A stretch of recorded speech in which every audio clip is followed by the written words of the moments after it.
is then broken, usually into lobes. The number of lobes carries meaning.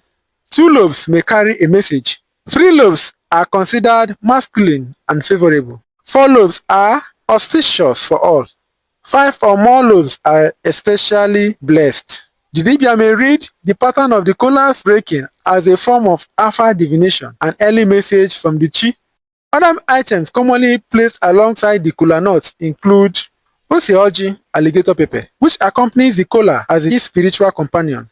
Omu, fresh palm fronds, symbol of peace and invitation. Mmanya ngwo, palm wine, the drinking of the spirits and ancestors. And unzu, white chalk, the symbol of purity, blessing, and spiritual clarity. Step 4. Ikpotu Chi, the act of calling, the invocation itself. This is the sacred center of the entire practice. The practitioner faces the shrine and speaks aloud, with full intention with the voice